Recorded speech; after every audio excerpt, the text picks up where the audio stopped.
नमस्कार दोस्तों। आज के इस वीडियो में बात करेंगे सबसे पहले 26 मार्च के मौसम पूर्वानुमान के बारे में और उसके बाद बात करेंगे 27 मार्च से लेकर 3 अप्रैल तक किन किन राज्यों में किस तरह का मौसम अभी के अनुसार नज़र आ रहा है उसके बारे में भी हम इस वीडियो में बात करेंगे।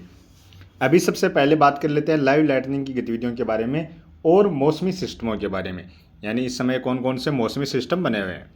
इस समय आप देखेंगे तो सबसे पहले जो बादल हैं वो आप देख सकते हैं, इधर पाकिस्तान के क्षेत्रों में इस समय बादल नजर आ रहे हैं और पहाड़ी राज्यों में भी बादल पहुंचे हैं, कुछ पंजाबी क्षेत्रों में भी बादल पहुंचे हैं। अब धीरे धीरे ये बादल हैं वो पंजाब के साथ साथ कुछ राजस्थान के पश्चिमी और कुछ मध्य के क्षेत्रों के आसपास से होते हुए उत्तरी क्षेत्रों की ओर से इस तरह से ये बादल आगे बढ़ने वाले हैं। पंजाब में कुछ हरियाणा में भी ये बादल पहुंचेंगे, दिल्ली के आसपास से लेकर कुछ उत्तर प्रदेश के पश्चिमी क्षेत्र हैं यहाँ पर भी ये बादल पहुंच सकते हैं।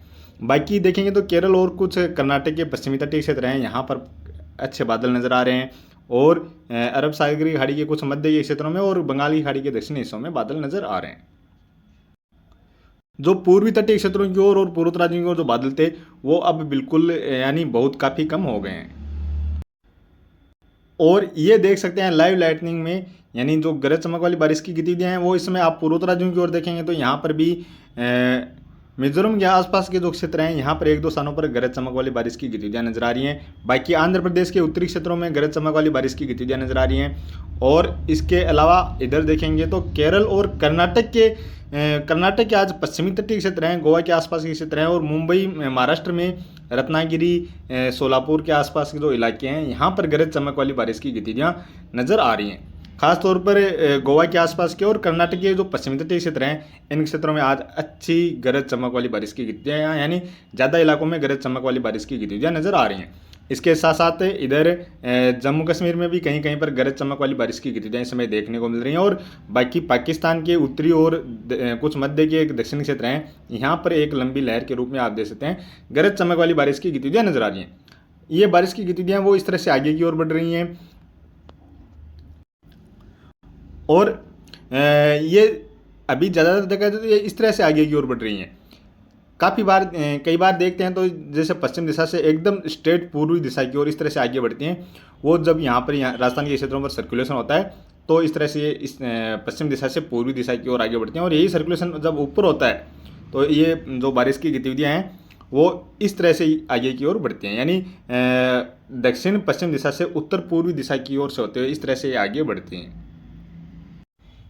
अब बात करें आने वाले 24 घंटों के दौरान मौसमी सिस्टमों के बारे में, तो एक तो पहाड़ी राज्यों पर पश्चिमी विक्षोभ नज़र आ रहा है और जो सर्कुलेशन है वो पाकिस्तान के कुछ मध्य के क्षेत्र हैं इन क्षेत्रों के आसपास ये सर्कुलेशन नज़र आ रहा है। और अभी इस समय देखा जाए तो ये सर्कुलेशन लगभग पाकिस्तान के मध्य के क्षेत्रों के आसपास ही है, लेकिन थोड़ा सा कमज़ोर है। आने वाले 24 घंटों के दौरान यही सर्कुलेशन थोड़ा सा मजबूत और होने वाला है, यानी ये देख सकते हैं ये सर्कुलेशन यहाँ पर थोड़ा सा और मजबूत होगा। पाकिस्तान के कुछ मध्य के उत्तरी क्षेत्र हैं यानी खासतौर पर उत्तरी क्षेत्रों की ओर झुकता हुआ ये सर्कुलेशन इस समय नज़र आ रहा है। इसके प्रभाव से अरब सागर से काफ़ी अधिक मात्रा में नमी वाली हवाएं तो राजस्थान के क्षेत्रों से होते हुए पंजाबी क्षेत्रों से होते हुए इस सर्कुलेशन के आसपास पहुंच रही हैं, यानी पहाड़ी राज्यों की ओर और पाकिस्तान के जो उत्तरी क्षेत्र हैं इन क्षेत्रों की ओर अच्छी खासी नमी वाली हवाएं अरब सागरीय खाड़ी से पहुँचती हुई नज़र आ रही हैं। इसके अलावा आप देखेंगे तो उत्तर प्रदेश, इधर बिहार, झारखंड, पश्चिम बंगाल, छत्तीसगढ़, उड़ीसा, मध्य प्रदेश में उत्तरी दिशा से ये हवाएं चलती हुई नज़र आ रही हैं। अब इन हवाओं का कोई ज़्यादा असर नहीं होगा, हालांकि पहाड़ी राज्यों में बारिश और बर्फबारी की गतिविधियाँ देखने को मिलेंगी।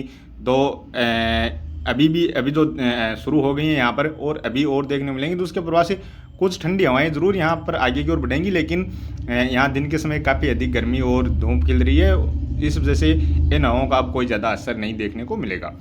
और यहाँ पर पूर्वोत्तर राज्यों में देखा जाए तो यहाँ पर भी जो नमी वाली हवाएं आ रही थी, सर्कुलेशन टाइप के बने हुए थे, वो भी यहाँ पर कमज़ोर हो गए हैं। थोड़ी बहुत नमी वाली हवाएं ज़रूर यहाँ पर अरुणाचल प्रदेश के क्षेत्रों में आने वाले 24 घंटों के दौरान नज़र आ रही हैं। इसके साथ साथ एक जो एंटी साइक्लोन था यहाँ बंगाल की खाड़ी में वो भी अभी हट गया है और एक कमज़ोर सा सर्कुलेशन यहाँ पर कर्नाटक के क्षेत्र हैं इन क्षेत्रों के आसपास एक कमज़ोर सा सर्कुलेशन ज़रूर नज़र आ रहा है। एंटी साइक्लोन है जो यहाँ पर अरब सागरीय खाड़ी में इस समय यहाँ पर बना हुआ है। तो ये तो अभी आने वाले 24 घंटों के दौरान मौसमी सिस्टम बने हुए हैं और इसके बाद लगभग 30 मार्च के आसपास से गुजरात, महाराष्ट्र के क्षेत्र है, कुछ राजस्थानी दक्षिणी क्षेत्र है, इन क्षेत्रों के आसपास एक सर्कुलेशन बनता हुआ नजर आ रहा है और उसके बाद 3 अप्रैल के आसपास भी देखें तो यहाँ पर छत्तीसगढ़ उड़ीसा है, इन क्षेत्रों के आसपास यहाँ पर ये कुछ आप देख सकते हैं बंगाल की खाड़ी से नमी वाली हवाएं पहुँचती हुई नजर आ रही है। तो ये तो फिलहाल अभी आने वाले दिनों के दौरान मौसमी सिस्टम नजर आ रहे हैं। और अब बात करें बारिश के बारे में। अब बात करें आने वाले 24 घंटों के दौरान, तो आने वाले 24 घंटों के दौरान पहाड़ी राज्यों में जो पश्चिमी विक्षोभ पहुंच रहा है उसके प्रभाव से गिलगित बाल्टिस्तान लद्दाख के क्षेत्र हैं, जम्मू कश्मीर और हिमाचल प्रदेश के उत्तरी इलाकों में बर्फबारी की गतिविधियां देखने को मिलने वाली है। जम्मू कश्मीर हिमाचल प्रदेश के जो दक्षिणी इलाके हैं यहाँ पर कहीं कहीं पर हल्की बारिश की गतिविधियां देखी जा सकती हैं। बाकी जम्मू कश्मीर के कुछ पश्चिमी क्षेत्र हैं, दक्षिण पश्चिमी क्षेत्र हैं, यहाँ पर हो सकता है हल्की मध्यम दर्जे की बारिश के साथ साथ एक दो स्थानों पर तेज बारिश की गतिविधियां भी देखने को मिल जाए। और जैसा कि मैंने कहा कि जो सर्कुलेशन है वो इस पर सर्कुलेशन पर डिपेंड कर रहा है। तो ये सर्कुलेशन यहाँ पर पाकिस्तान के कुछ उत्तरी मध्य के और उत्तरी क्षेत्रों की ओर ये सर्कुलेशन बना हुआ है, जिसके प्रभाव से जो बारिश वाली गतिविधियाँ हैं वो इस तरह से आगे की ओर बढ़ रही हैं।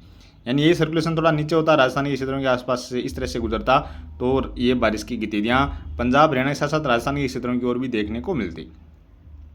तो अब ये जो बारिश की गतिविधियाँ वो फिलहाल तो देखा जाए तो आने वाले 24 घंटों के दौरान पश्चिम दिशा से पूर्वी दिशा की ओर न होकर दक्षिण पश्चिम दिशा से उत्तर पूर्वी दिशा की ओर से होते हैं, इस तरह से ये आगे बढ़ती हुई नजर आ रही हैं। हालांकि कुछ बादल हैं वो पंजाब के साथ साथ राजस्थान के क्षेत्रों में भी पहुंचेंगे, हरियाणा के क्षेत्रों में भी पहुंचेंगे, ये बादल इस तरह से पहुंचेंगे। तो हो सकता है इन बादलों से कहीं कहीं पर बूंदाबांदी जैसी गतिविधियाँ जैसे राजस्थान के उत्तरी क्षेत्र हैं, पंजाब के क्षेत्र हैं या हरियाणा के क्षेत्र हैं यहाँ पर देखने को मिल जाए।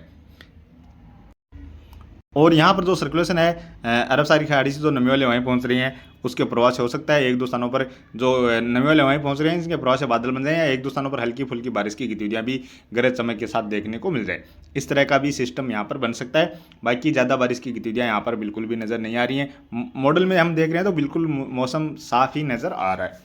इसके साथ साथ दिल्ली, उत्तर प्रदेश से लेकर बिहार, झारखंड, पश्चिम बंगाल, छत्तीसगढ़, उड़ीसा, मध्य प्रदेश, गुजरात, महाराष्ट्र के साथ साथ तेलंगाना, छत्तीसगढ़, उड़ीसा, यहाँ पर भी मुख्यतः मौसम साफ ही नज़र आ रहा है। पूर्वोत्तर राज्यों में भी मुख्यतः मौसम साफ ही नज़र आ रहा है। इसी तरह अंडमान निकोबार द्वीप समूह के क्षेत्रों में भी आने वाले 24 घंटों के दौरान मौसम साफ ही नज़र आ रहा है। तमिलनाडु के कुछ पश्चिमी क्षेत्र हैं या दक्षिणी क्षेत्र हैं, इन क्षेत्रों में एक दो स्थानों पर हल्की बारिश की गतिविधियाँ देखी जा सकती हैं। केरल में आने वाले 24 घंटों के दौरान भी दक्षिणी क्षेत्र हो चाहे उत्तरी क्षेत्र हो, इन सभी क्षेत्रों में कहीं कहीं पर हल्की मध्यम दर्जे की और इक्का-दुक्का स्थानों पर तेज गरज चमक वाली बारिश की गतिविधियां देखने को मिलने वाले हैं। और इसी तरह बात करें कर्नाटक की, तो कर्नाटक में भी पश्चिमी तटीय क्षेत्र हैं, कुछ मध्य के क्षेत्र हैं, यहाँ पर आने वाले 24 घंटों के दौरान भी तेज गरज चमक वाली बारिश की गतिविधियां नजर आ रही हैं। गोवा में भी आने वाले 24 घंटों के दौरान बारिश की गतिविधियां देखने को मिलने वाली हैं। और उसके बाद बात करें 27 मार्च की, तो 27 मार्च को भी देखा जाए तो ये पश्चिमी विक्षोभ पहाड़ी राज्यों पर तो रहेगा, जिसके प्रभाव से गिलगित बाल्टिस्तान लद्दाख, जम्मू कश्मीर, हिमाचल प्रदेश में बारिश और बर्फबारी की गतिविधियां 27 मार्च को भी देखने को मिलने वाली हैं। बाकी बादल पंजाब, हरियाणा, राजस्थान के क्षेत्रों में भी 27 मार्च को रह सकते हैं। हो सकता है एक दो स्थानों पर बूंदाबांदी जैसी गतिविधियाँ भी देखने को मिल जाए। मॉडल में यहाँ पर मुख्यतः मौसम साफ ही नज़र आ रहा है। इधर गुजरात, मध्य प्रदेश, महाराष्ट्र के साथ साथ छत्तीसगढ़, उड़ीसा, बिहार, झारखंड, पश्चिम बंगाल और यहाँ तक कि पूर्वोत्तर राज्यों में भी मुख्यतः मौसम साफ ही नजर आ रहा है। केरल में और कर्नाटक के कुछ दक्षिण पश्चिमी क्षेत्र हैं, यहाँ पर 28 मार्च को भी कहीं कहीं पर हल्की मध्यम दर्जे की बारिश की गतिविधियाँ नजर आ रही हैं। और उसके बाद बात करें 28 मार्च को, तो 28 मार्च को ये पश्चिमी विक्षोभ आगे चला जाएगा। हालांकि थोड़ा बहुत असर गिलगित बाल्टिस्तान के क्षेत्रों में नजर आ रहा है। और 28 मार्च को ही इधर अरुणाचल प्रदेश में और सिक्किम में बारिश की गतिविधियां नजर आ रही हैं। केरल में भी कहीं कहीं पर 28 मार्च को बारिश की गतिविधियां नजर आ रही हैं। उसके बाद बात करें 29 मार्च को, तो 29 मार्च को केरल में और इधर अरुणाचल प्रदेश में बारिश की गतिविधियां नजर आ रही हैं। उसके बाद बात करें 30 मार्च से थोड़ी सी बारिश की गतिविधियां वो मध्य इधर गुजरात, कुछ राजस्थान के क्षेत्र हैं, दक्षिणी क्षेत्र हैं और महाराष्ट्र के क्षेत्र हैं, मध्य प्रदेश के क्षेत्र हैं, यहाँ पर कहीं कहीं पर बारिश की गतिविधियाँ शुरू होती हुई नजर आ रही हैं। इसके अलावा अरुणाचल प्रदेश में भी बारिश की गतिविधियाँ नजर आ रही हैं, केरल में बारिश की गतिविधियाँ नजर आ रही हैं, थोड़ी बहुत तेलंगाना, छत्तीसगढ़, उड़ीसा के क्षेत्र हैं, यहाँ पर भी बारिश की गतिविधियाँ नजर आ रही हैं। और उसके बाद बात करें 31 मार्च की, तो 31 मार्च को भी गुजरात के साथ साथ कुछ मध्य प्रदेश, महाराष्ट्र के क्षेत्र हैं, यहाँ पर ये बारिश की गतिविधियाँ नजर आ रही हैं। और अरुणाचल प्रदेश के साथ साथ केरल में बारिश की गतिविधियाँ नजर आ रही हैं।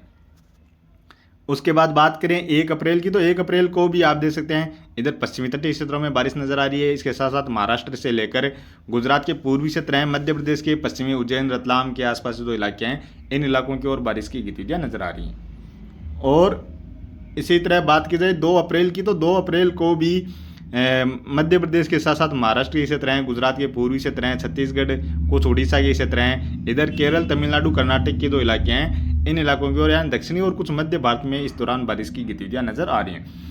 अंडमान निकोबार द्वीप के क्षेत्रों की ओर भी बादल बढ़ते हुए नजर आ रहे हैं। कुछ दक्षिणी क्षेत्र हैं जहां पर बारिश की गतिविधियां भी नजर आ रही हैं।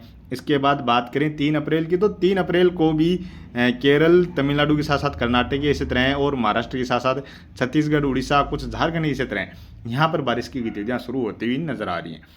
तो फिलहाल आने वाले दिनों के दौरान इस तरह की ये बारिश की गतिविधियां नजर आ रही हैं। तो अभी के वीडियो में इतना ही, और आगे की जानकारी के लिए प्लीज़ आप वीडियो को लाइक कर देना। साथ में ही चैनल पर पहली बार हैं तो चैनल को भी ज़रूर से सब्सक्राइब कर लेना।